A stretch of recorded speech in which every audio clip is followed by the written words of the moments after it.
नरेंद्र मोदी की, नरेंद्र मोदी की, नरेंद्र मोदी की, नरेंद्र मोदी की। हर हर मोदी, हर हर मोदी, हर हर मोदी। फिर एक बार बोलो भारत माता के, बोलो भारत माता के, नरेंद्र मोदी के, नरेंद्र मोदी के। ಗೌರವಾನ್ವಿತ ಸನ್ಮಾನ್ಯ ಪ್ರಧಾನಮಂತ್ರಿಗಳನ್ನ ನಮ್ಮ ಜಿಲ್ಲೆಯ ಅಧ್ಯಕ್ಷರು ಪುತ್ತೂರಿನ ಶಾಸಕರು ಸಂಜೀವ ಮಟ್ಟಂದೂರು ಅವರು ಹೃತ್ಪೂರ್ವಕವಾಗಿ ಸ್ವಾಗತಿಸಬೇಕಾಗಿ ವಿನಂತಿಯನ್ನ ಮಾಡ್ತಾ ಇದ್ದೇನೆ. भारत माता के, नरेंद्र मोदी जी के वंदे वंदे वंदे। फिर एक बार बार बार ಭಾರತೀಯ ಜನತಾ ಪಾರ್ಟಿಯ ದಕ್ಷಿಣ ಕನ್ನಡ ಜಿಲ್ಲೆ ಮತ್ತು ಉಡುಪಿ ಚಿಕ್ಕಮಗಳೂರು ಲೋಕಸಭಾ ಕ್ಷೇತ್ರದ ನಮ್ಮ ಈ ಒಂದು ಚುನಾವಣಾ ಪ್ರಚಾರ ಸಭೆಗೆ ಬಂದಂತ ಈ ದೇಶದ ಭಾರತ ಮಾತೆಯ ಸುಪುತ್ರ, ಈ ದೇಶವನ್ನು ಜಗದ್ಗುರು ಮಾಡಲು ಸಂಕಲ್ಪ ಮಾಡಿರುವಂತ हिंदुस्तान का प्रधानमंत्री नरेंद्र मोदी जी को तुलनाड़ के सभी लोगों का हार्दिक स्वागत करता हूं। ಈ ಒಂದು ವೇದಿಕೆಯಲ್ಲಿ ಉಪಸ್ಥಿತಿರುವಂತ ನಮ್ಮ ದಕ್ಷಿಣ ಕನ್ನಡ ಜಿಲ್ಲೆಯ ಸಂಸದರು, ಪ್ರಕೃತ ಅಭ್ಯರ್ಥಿಗಳು ಅಂತ ನಳಿನ್ ಕುಮಾರ್ ಕಟೀಲ್ಗೂ ತಮ್ಮೆಲ್ಲರ ಪರವಾಗಿ ಸ್ವಾಗತವನ್ನು ಬಯಸ್ತಾ ಇದ್ದೇನೆ.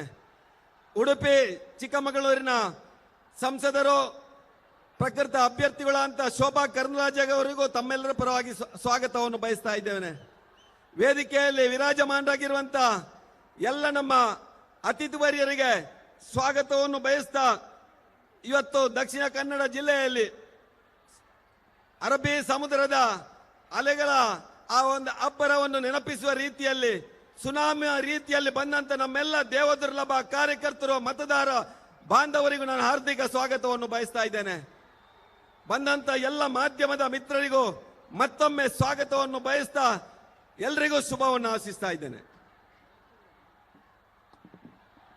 ಪರಶುರಾಮ ಸೃಷ್ಟಿದ ಈ ತುಳುನಾಡದ ಮಣ್ಣಿಗೆ ಕಾರದಿ ನೆಂಚಿನ ಪ್ರಧಾನಮಂತ್ರಿ ಸನ್ಮಾನ್ಯ ನರೇಂದ್ರ ಮೋದಿನ ಗೌರವಿಸುವ ನಮ್ಮ ಮಾತಿರನಲ್ಲ ಕರ್ತವ್ಯ. ನಮ್ಮ ನಿಕಲ್ನ ಮಾತಿರನ ಪರವಾದೆ ಸನ್ಮಾನ್ಯ ಜಿಲ್ಲಾಧ್ಯಕ್ಷರೇ, ಶಾಲುಪಾಡ್ನ ಮುಖೇಂದ್ರ ನಳಿನ್ ಕುಮಾರ್ ಕಟೀಲ್ ರೇ ಪೇಟನ್ನು ಕೊರೆದು ಎಸ್ ಅಂಗಾರ ಬೊಕ್ಕ ಮಟ್ಟ ರತ್ನಾಕರ್ ಹೆಗ್ಡೆ ಆರಣ ಅರ್ಪಣೆ ಮಾಡುವ ಮಲ್ಪನ ಮುಖಾಂತರ ಸ್ಥಳೀಯ ನಮ್ಮ ಚಿತ್ರ ಕಲಾವಿದೆ, ಚಿತ್ರಮಿತ್ರೆ, ರಚನೆ ಮಲ್ತಿನಂಚಿನ ಚೌಕಿ ಜೀವನ ಆಚಾರ್ಯ ರಚನೆ ಮಲ್ತಿನಂಚಿನ ಚೌಕಿದಾರ್ ಶೇರೆ ಪನ್ಪುನ ಒಂಜಿ ಕಲಾಕೃತಿನ ಶೋಭಾ ಕಿರಣ್ಲಾಜೆ ಕೊರ್ರಲೇರೆ ಕೋಟಿ ಚೆನ್ನೈಯರ್ನ ಕಲಾಕೃತಿನ ಸನ್ಮಾನ್ಯ ಸುನೀಲ್ ಕುಮಾರ್ ಕೊರೊಂದುಲ್ಲೇರೆ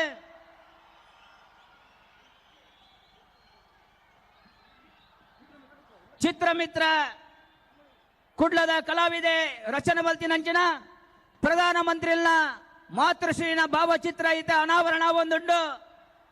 ಅವೇನ ಸನ್ಮಾನ್ಯ ನಳಿನ್ ಕುಮಾರ್ ಕಟೀಲ್ ರೇ ಪ್ರಧಾನಮಂತ್ರಿಗೆ ನೆನಪಿನ ಕಾಣಿಕೆ ರೀತಿಡು ಕೊರೊಂದುಲ್ಲೇರೆ. ಭಲೋ ಭಾರತ್ ಮಾತಾ ಕೆ. ಅಂಚನೆ ಧರ್ಮಸ್ಥಳದ ರಂಗಪೂಜದ ಪ್ರಸಾದನು ಬೆಳ್ತಂಗಡದ ಶಾಸಕಿ ಹರೀಶ್ ಪೂಂಜರೆ ಪ್ರಸಾದ ಬಕ್ಕ ಶಾಲನ ಕೊರ್ಪನ ಮುಖಾಂತರ ಧರ್ಮಸ್ಥಳದ ಮಂಜುನಾಥನ ಆಶೀರ್ವಾದ ಸನ್ಮಾನ್ಯ ನರೇಂದ್ರ ಮೋದಿಗೆ ಇಪ್ಪಡು ಪನ್ಪುನ ಒಂಜಿ ಅವಕಾಶದ ಮುಖಾಂತರ ಮುಲ್ಪ ಕೊರೊಂದುಲ್ಲೇರೆ. ದಕ್ಷಿಣ ಕನ್ನಡ ಜಿಲ್ಲೆದ ಜನತೆದ ಗೌರವನು ಸನ್ಮಾನ್ಯ ಪ್ರಧಾನಮಂತ್ರಿಗಳು ಸಂತೋಷಡು ಸ್ವೀಕಾರ ಮಲ್ತೊಂದುಲ್ಲೇರೆ. बोलो भारत माता के, बोलो भारत माता के। फिर एक बार फिर है एक बार आदरणीय प्रधानमंत्री जी यहां उपस्थित चौकीदार जनसागर को संबोधित करने के लिए प्रार्थना करता हूं। बोलो भारत माता के, भारतीय जनता पार्टी के, फिर एक बार, फिर एक बार।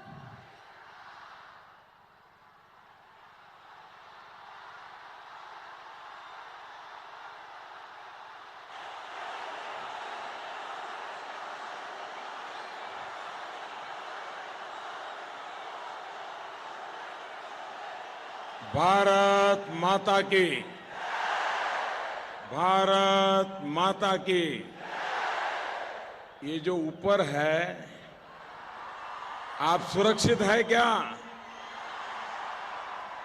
देखिए, संभालिए अपने आप को।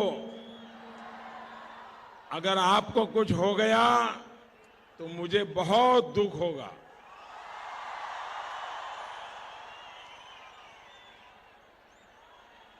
मेरी रिक्वेस्ट है, अगर आपको इतराज न हो, अगर नीचे आ जाएं।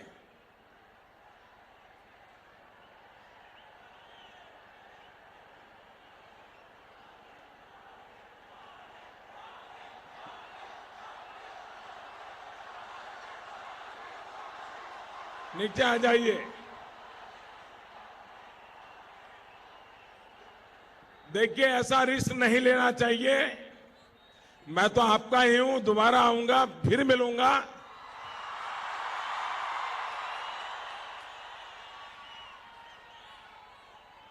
भारत माता की, भारत माता की।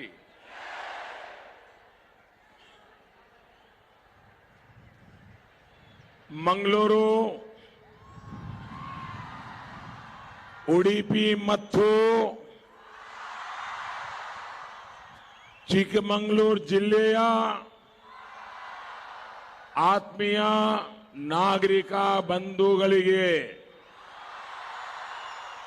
ನಿಮ್ಮ ಚೌಕಿದಾರ್ ನರೇಂದ್ರ ಮೋದಿಯ ನಮಸ್ಕಾರಗಳು।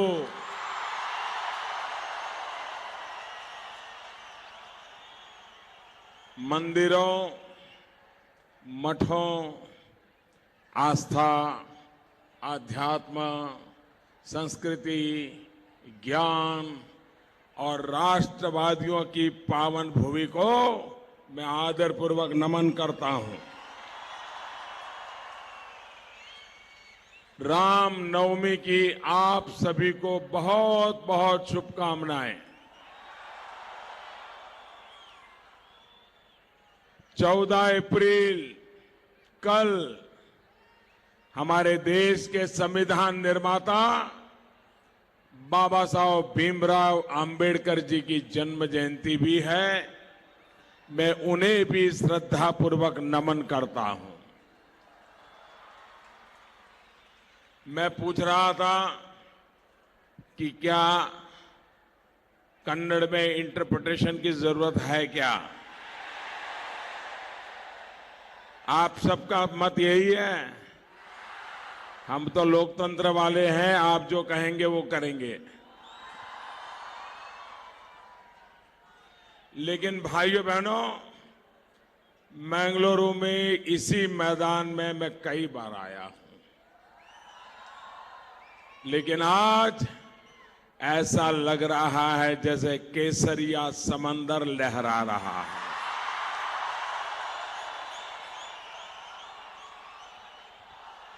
केसरिया रंग से आपने सब कुछ रंग दिया है आज।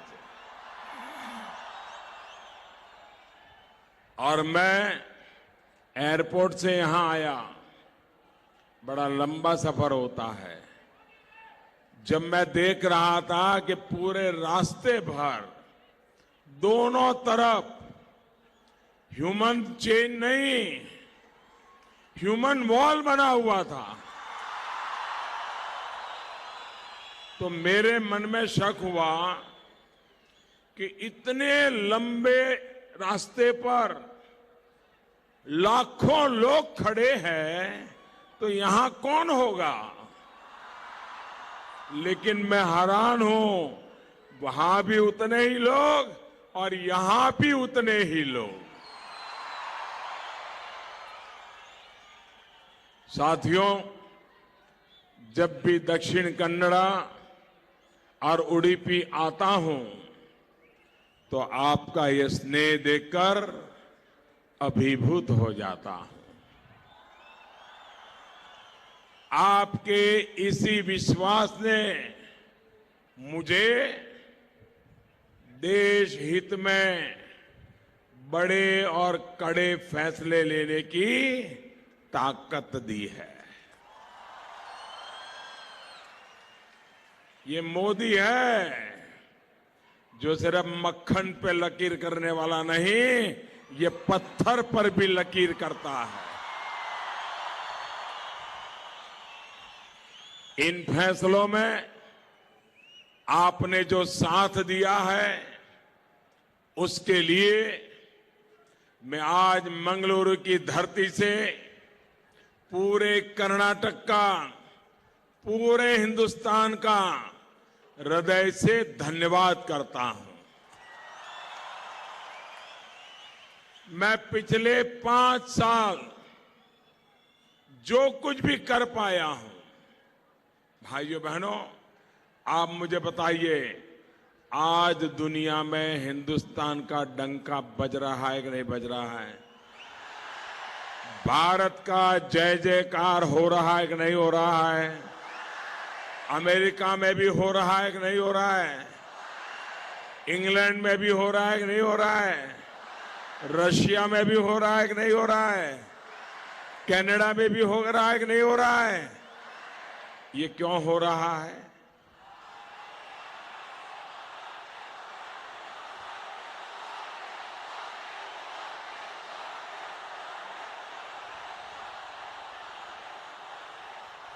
गलत, गलत, गलत।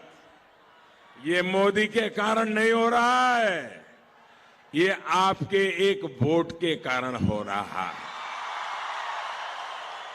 ये 2014 में आपने मुझे जो आशीर्वाद दिए, आपके साथ के कारण मुझे ताकत मिली, उसके कारण कड़े फैसले हो पा रहे हैं भाई। और इसके लिए मैं आज बेंगलुरु की जनता से सर झुकाकर आभार व्यक्त करने आया हूं। साथियों, इस बार का चुनाव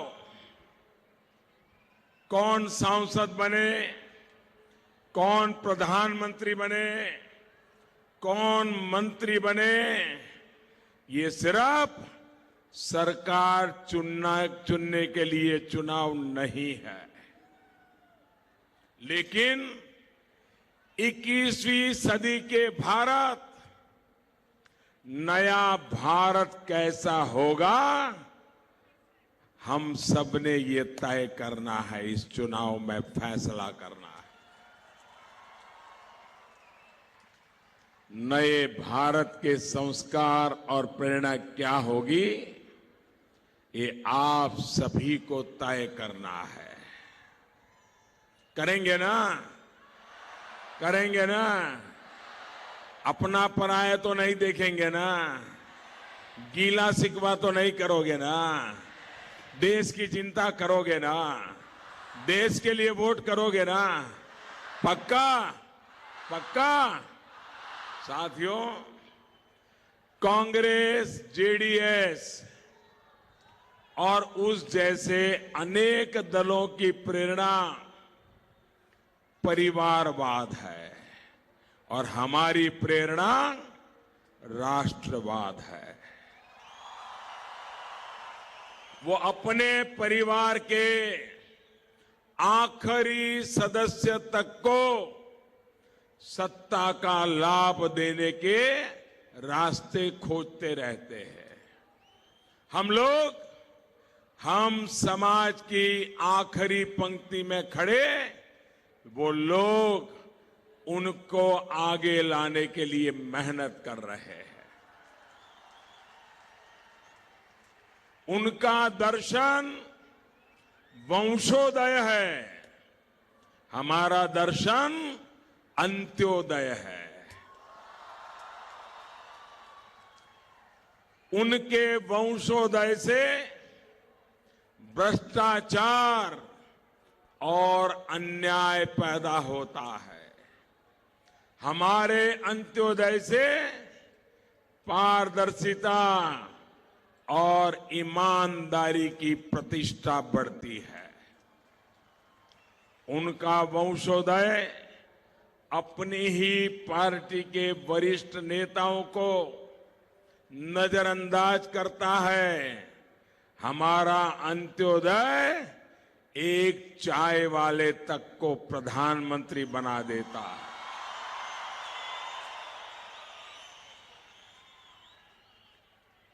उनके वंशोदय ने गरीब को सिर्फ नारे दिए, हमारे अंत्योदय ने आज भारत में गरीबी कम की है, तेज गति से कम की है। इतना ही नहीं, देश में न्यू मिडिल क्लास निर्माण किया है। उनके वंशोदय ने दलालों और बिचौलियों के हाथ मजबूत किए। हमारा अंत्योदय जनधन, आधार, मोबाइल को मिलाकर जेम आधुनिक व्यवस्था बनाई। उनके वंशोदय ने तुष्टीकरण को अपनी राजनीति का आधार बनाया। हमारे अंत्योदय ने सबका साथ, सबका विकास का मार्ग चुना। उनका वंशोदय सिर्फ अपने परिवार को महिमा मंडन करता है। हमारा अंत्योदय समाज के अनजान चेहरों का भी सम्मान करता है। भाइयों बहनों, ये फर्क आपको समझ में आता है? ये फर्क आपको समझ में आता है? ये फर्क आपके गले उतरता है? आप इस फर्क को महसूस करते हैं? मैं आपको कुछ उदाहरण देता हूं। वरना साथियों, आज से 5 साल पहले कौन सोच सकता था कि किसी आदिवासी इलाके में गरीबों की सेवा करने वालों को या किसी गांव में पौधों की प्रजातियों को बचाने वाले को, उनको भी कभी भारत के गौरव समान पद्मश्री जैसा सम्मान मिल सकता है? मिला है कि नहीं मिला है? आपके कर्नाटक के भी ऐसे लोगों को मिला है कि नहीं मिला है? ये फर्क हुआ कि नहीं हुआ? राष्ट्रपति भवन में टूटे फूटे चप्पल पहने हुए किसी बुजुर्ग को जब मैं गर्व के साथ पद्मश्री सम्मान ग्रहण करते देखता हूं तो मन में यही आता है, मन में यही आता है, यही मेरा सच्चा भारत है।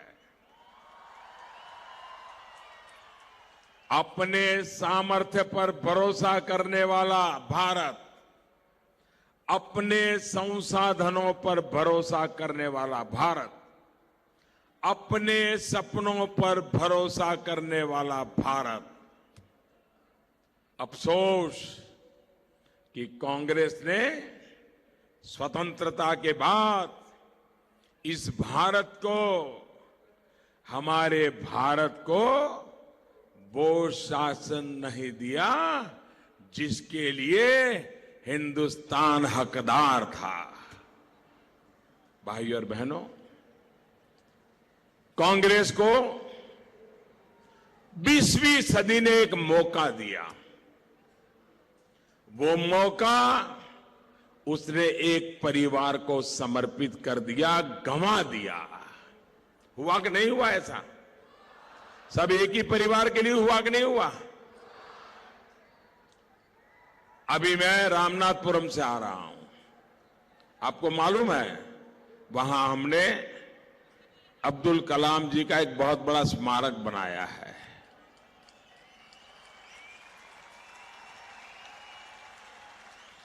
आप मुझे बताइए, डॉक्टर राधाकृष्णन जी भारत के राष्ट्रपति थे कि नहीं थे?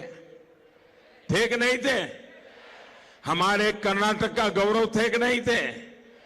क्या कभी इस भारत सरकार ने उनका ऐसा स्मारक बनाया क्या?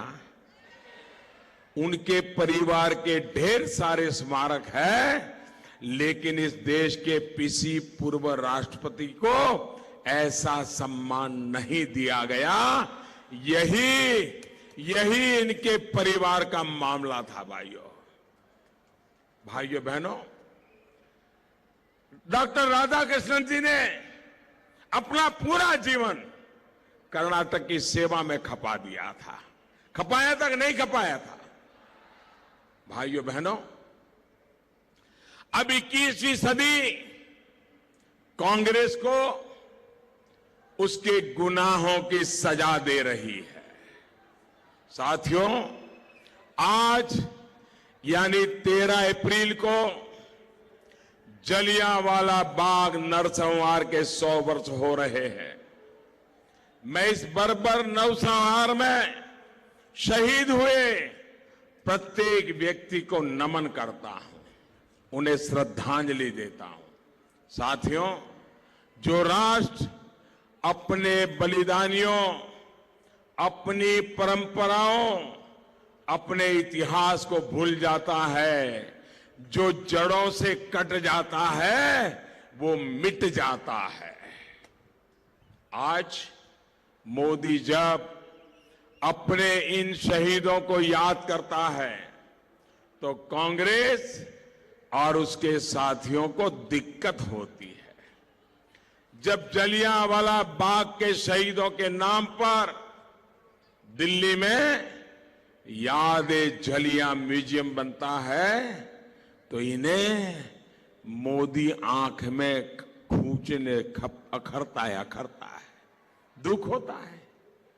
जब दशकों के इंतजार के बाद पूर्व फौजियों की 1 रैंक 1 पेंशन की मांग पूरी की जाती है तो इन्हें भी मोदी से दिक्कत होती है। भाइयों और बहनों, इनका खुद का बर्ताव ऐसा रहा है जो इनका देश की सेनाओं के प्रति रवैया दिखता है। सर्जिकल स्ट्राइक होती है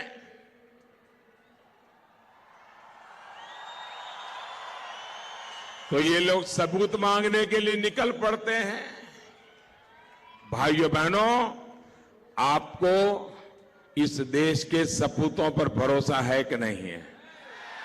हमारे सपूत पराक्रमी है कि नहीं है? हमारे सपूत वीर है कि नहीं है? क्या हमारे सपूतों के लिए सबूत की जरूरत पड़ती है क्या? हमारे सपूतों के लिए सबूत की जरूरत पड़ती है क्या? जब भारत आतंकियों को घर में घुसकर मारता है,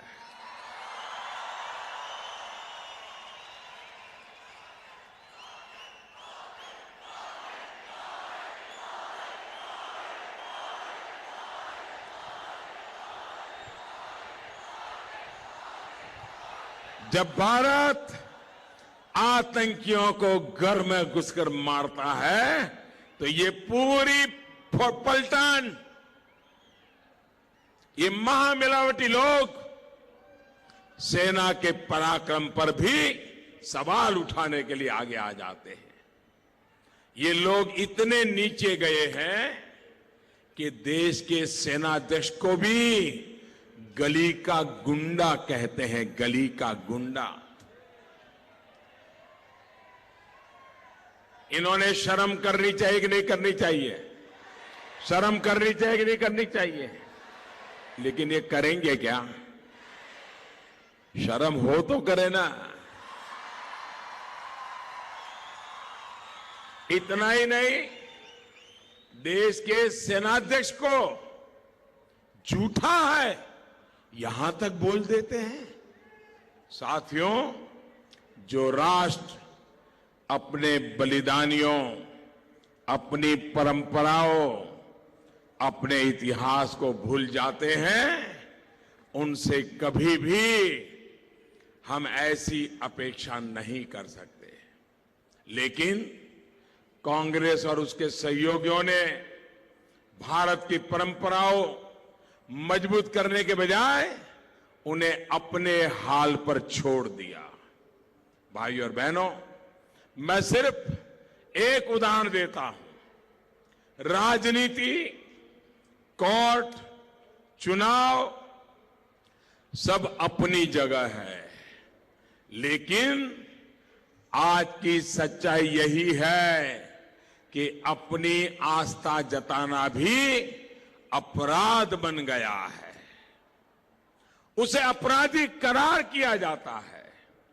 मैं कल केरल में था, वहां स्थिति ये बना दी गई है कि सार्वजनिक रूप से, वहां कम्युनिस्टों की सरकार है, ये गठबंधन का हिस्सा है, ये महामिलावटी लोग हैं, वहां पर स्थिति ऐसी पैदा की गई है कि सार्वजनिक तौर पर से कोई भी नागरिक भगवान अयप्पा का नाम तक नहीं ले सकता। सबरीमाला बोलने पर आप पर मुकदमा चलता है, जेल में ठूस दिया जाता है। मैं कल जिस क्षेत्र में गया था, वहां के कैंडिडेट को 15 दिन तक जेल में बंद किया। कल कोर्ट ने उसको जमानत दी, तब आया वो। क्या ये लोकतंत्र का तरीका ठीक है क्या? ये आपका अपमान है कि नहीं है? क्या भगवान अयप्पा का नाम बोल सकते हैं कि नहीं बोल सकते हैं? क्या सबरीमाला के प्रति श्रद्धा रख सकते हैं कि नहीं रख सकते हैं?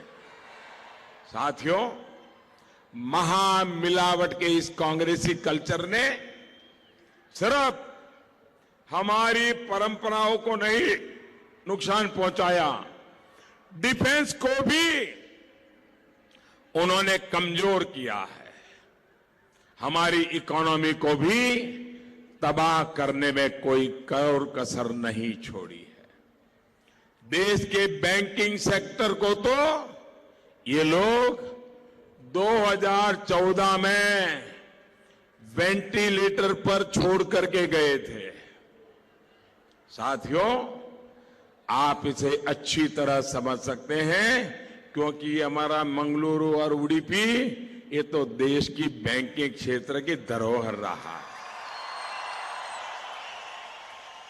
कांग्रेस के नामदारों ने फोन बैंकिंग का ऐसा खेल खेला कि बैंक बर्बाद हो गए। साथियों, जितना लोन देश के बैंकों ने आजादी से लेकर के 2006 तक दिया, अब विचार करिए, आजादी से 2006 ने करीब करीब 60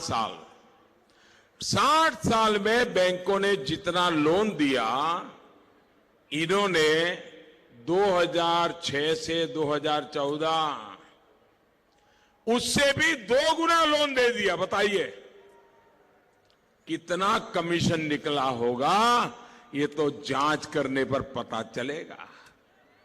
आप बताइए, क्या बैंकिंग व्यवस्था ऐसे चलती है? साथियों, चौकीदार ने इस खेल को बंद कर दिया, इसलिए इनमें भगदड़ मच गई है। आप मुझे बोलिए, चौकीदार ने काम करना चाहिए कि नहीं करना चाहिए? ये खेल बंद होने चाहिए कि नहीं होने चाहिए? भाग रहे हैं, लेकिन भाग करके जाएंगे कहां? ये मोदी है। दुनिया में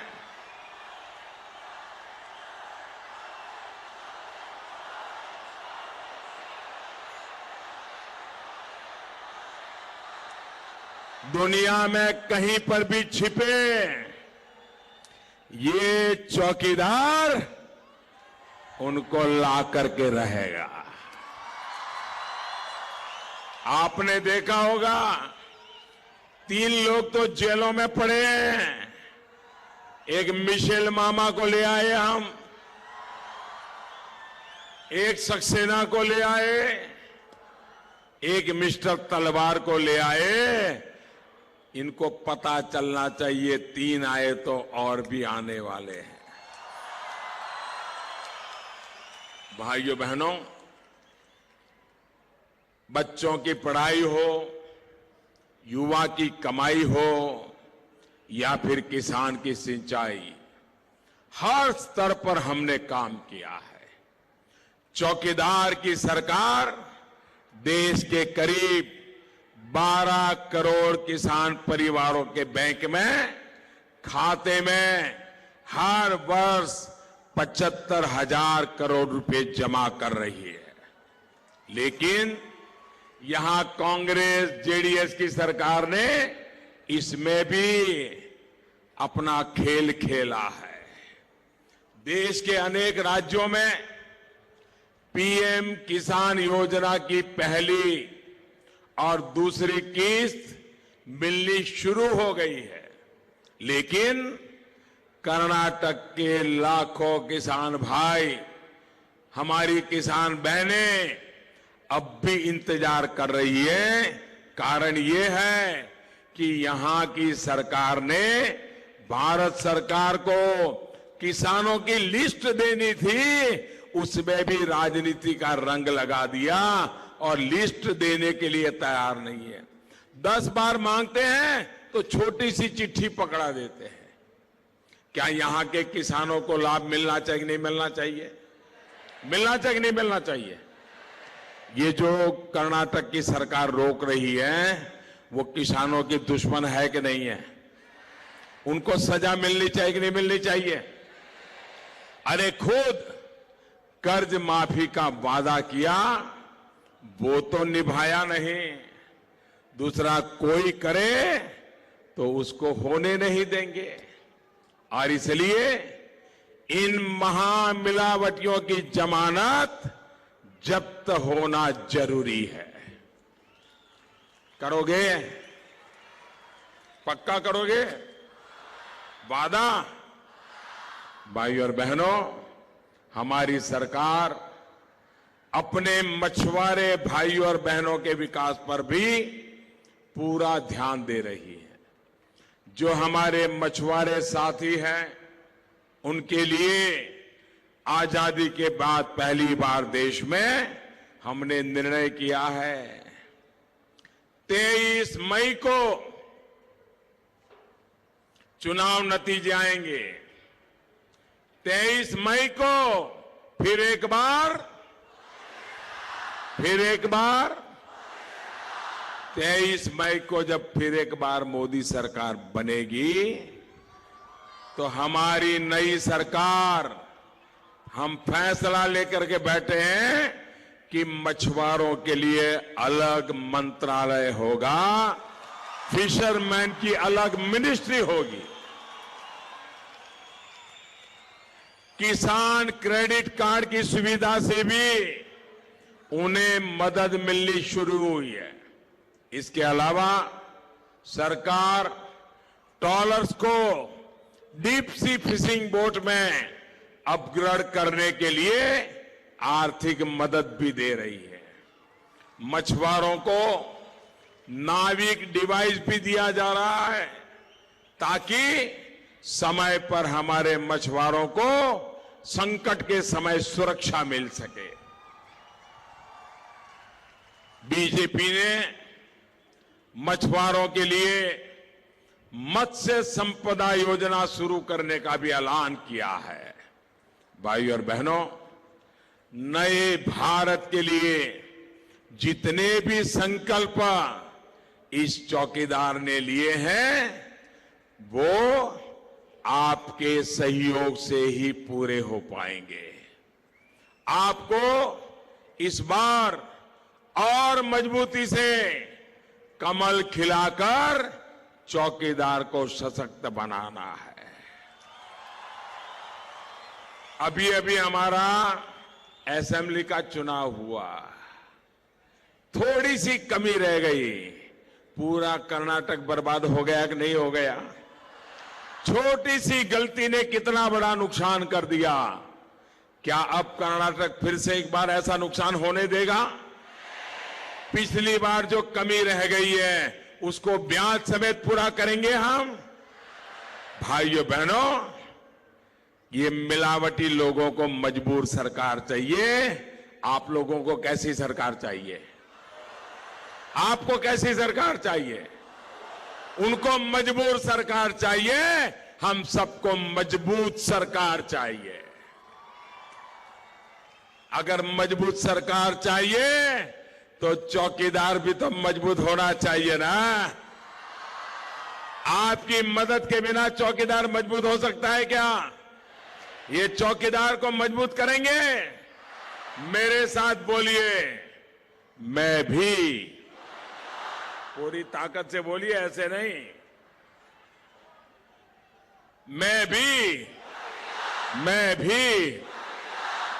नन्ना ಜೋತೆಯಲ್ಲಿ ಹೇಳಿ ನಗರ ನಗರ ಎಲ್ಲವೂ ಮಕ್ಕಳು ಎಲ್ಲರೂ ಹರಿಯರು ಕೂಡ ತಾಯಿ ಅಕ್ಕ ತಂಗಿ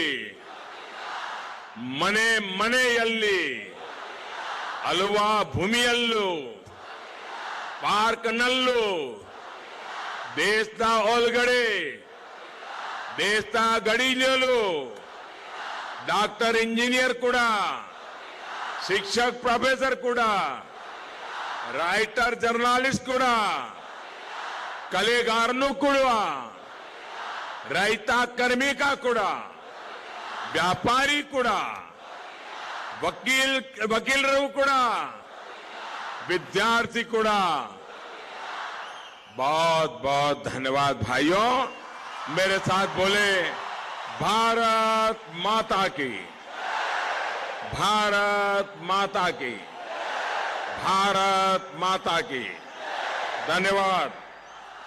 बोलो भारत माता की। ಈ ಒಂದಷ್ಟು ವಿಚಾರವನ್ನ ನರೇಂದ್ರ ಮೋದಿ ಇವತ್ತು ಮಂಗಳೂರಿನಲ್ಲಿ ಮಾತನಾಡುವಂತಹ ಸಂದರ್ಭದಲ್ಲಿ ಒಂದು ಇಂಪಾರ್ಟೆಂಟ್ ಆದಂತಹ ವಿಷಯವನ್ನ ಹೇಳಿದ್ರು। ಕಳೆದ ವಿಧಾನಸಭೆ ಚುನಾವಣೆಯಲ್ಲಿ ಯಾವ ರೀತಿಯಾಗಿ ನೀವು ಮಾಡಿದಂತಹ ಒಂದು ತಪ್ಪಿಗೆ ಇಡೀ ಕರ್ನಾಟಕ ನಷ್ಟದಲ್ಲಿದೆ ಎನ್ನುವಂತ ವಿಚಾರವನ್ನ ಹೇಳ್ತಾ ಇದ್ರು।